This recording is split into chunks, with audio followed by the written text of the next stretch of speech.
As one of the more prominent modern isometric action RPGs, Grim Dawn was a beast of a game to begin with, but with the addition of 2 major expansions and a Sir Grinds-a-Lot mini expansion, there's a lot to do here, even if you don't have any interest in the min-maxing and farming tendencies of most action RPG players. As far as what you'll find in the game, it depends on what all you pick up. If you just get the core game, you'll get a relatively long campaign for an action RPG, sitting at about 15 to 30 hours for your average player, depending on how much you explore and whether you go into higher difficulties or not. Not to mention you get 6 classes to play with as well. Though since you can choose 2 during your playthrough, the number of combinations is quite a bit higher than that. Now, with each of the major expansions, Ashes of Malmouth and Forgotten Gods, you can add about 6 to 10 hours for each of them as far as story content goes, as well as each of them offering a few new classes, items, factions, and several other perks. And they are sequentially required, meaning you can play Vanilla, or Vanilla plus Ashes, or Vanilla, Ashes, and Forgotten Gods, but unfortunately you can't just piecemeal them unless you want to do it in order, so it's usually best to pick them up in a bundle if you're interested in the whole batch.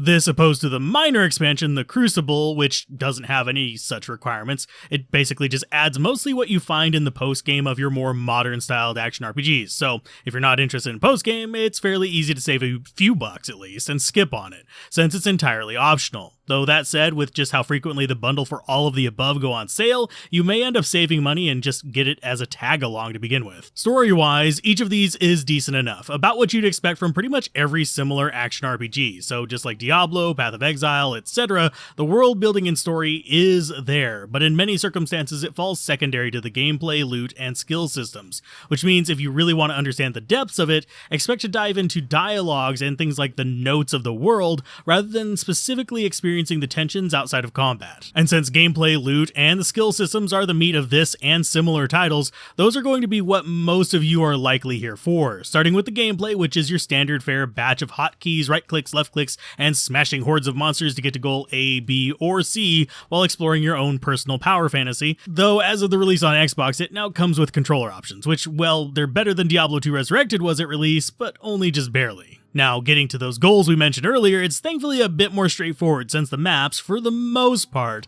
are not randomized, but rather what is randomized is the natural terrain that blocks you from advancement. So instead of forming a 9x9 zone of random squares or generating cave length by cave length, it instead gives you an identical map, but with different natural blockades, forcing you to sometimes go left, where other players or even just other characters you've made may need to go right, but with the target destination remaining relatively unchanged on the overall map. This does result in the actual replay value of the areas themselves being a bit less interesting, but it's not a terrible issue, and frankly I actually prefer it since it lets me play with different classes on additional playthroughs, and not have to worry about if I took the wrong turn in Albuquerque because I know whether I'm trying out a shaman or a necromancer, the fields I need to kill the worms in will always be in a specific direction, even if where the hole is might be just on the next patty over or something. On a similar note, the loot is actually fairly predictable, but also simultaneously extremely unpredictable. Simply put, you will always find ghost stuff from ghosts, skeleton stuff from skeletons, cultist stuff from cultists,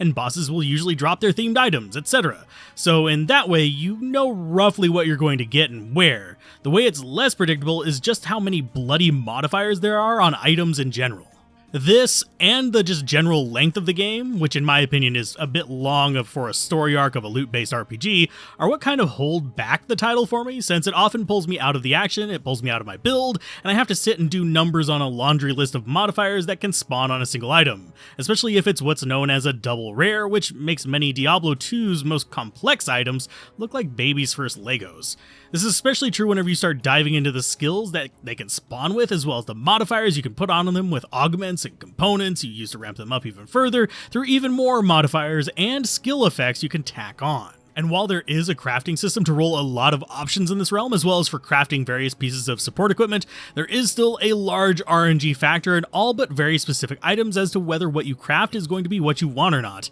And the extent of your manipulation of this is going to be which craftsman you use and what resources you have available, as well as what base you're making, of course, and it can be a bit frustrating until you get all the right blueprints and recipes as well. Though thankfully once you unlock them on one character, they unlock for all of your characters, so subsequent runs will have more options.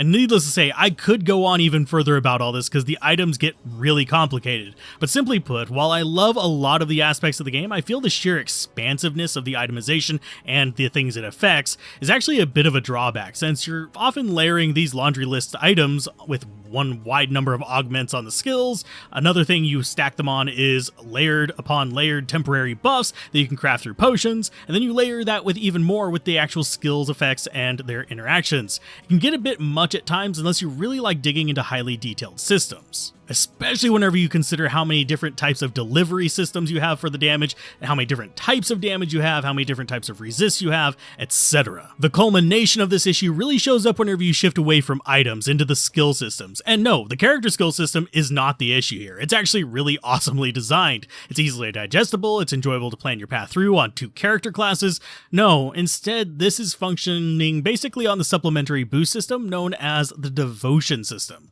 which is basically Grim Dawn's sister to Path of Exile's passive tree. Sort of. Mostly in that it's a massive unwieldy web of bonuses and boosts. Though in its defense, the Devotion tree is at least a bit more functional, with substantial boosts you can aim for, only a bit of repetition, and some actually kind of cool constellation completion bonuses you can sometimes stack on specific skills, which does make it feel a bit more rewarding whenever you finally finish filling out 1 or 2 of them, and get a cool new augment on an attack, or a nice pinnacle bonus that you can actually see and feel. Though mapping to your endgame setup can still be a bit annoying because you have to balance a whole bunch of different factors, namely the elemental kind of pips that you have on each of them. Now, it may seem like I'm being a bit harsh on the game and it's just interface complexity, but as many of you know, I would not go on this long about a game I did not enjoy, and I generally won't even cover a game if I don't at least see some promise in it or its design. Grim Dawn is no exception. In fact, it sits fairly high on my list of recommended action RPGs. This is because, despite all those pros and cons we've kind of juggled through, I like the game. The skills are fun to play with. The items, while a bit irritating on just sheer volume of mods aspect, are still cool to find with special abilities, or even to add special abilities to, or make your attacks and skills more explosive, or even just give you otherwise unavailable skills to cast. The enemies, despite being a bit generic, are still fun to fight since there's a decent variety in them in terms of playstyle, and how you deal with them can vary significantly since you can pick up to basically 2 classes out of a list of 9, which gives you 45 combinations, for those that want to try every build, that is. Though this does include some purists that pick only 1 class for their entire run, which some people may or may not be interested in. And within all of these class combinations, you do actually have pretty much any archetype you can think of, except for maybe direct support. You do have some skills that can give you an almost paladin-esque kind of effect, but they are all still standalone classes that don't need to be necessarily following behind someone healing them. So you don't have that one, but you do have every other combat kind of cliche you can think of. The reality is, for me, Grim Dawn lands in that space of being a good game that just happens to have a lot more game than I have attention span for,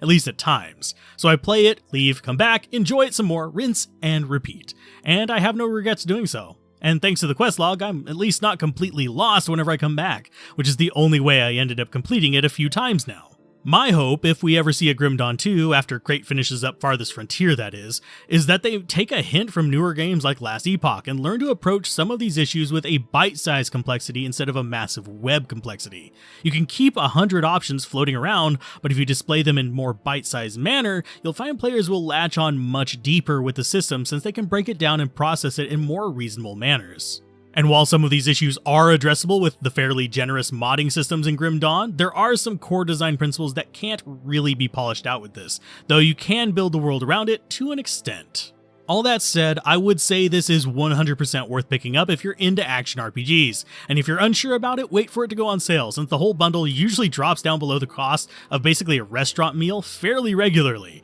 and even if you just sort of like it, you will get your money's worth out of it. And if you want to learn about a few more interesting games, check out the links on screen now, and as always, a special thanks to the patrons that keep this kind of content flowing, and keep gaming, have fun, and peace out. This has been Alzorath. Bye.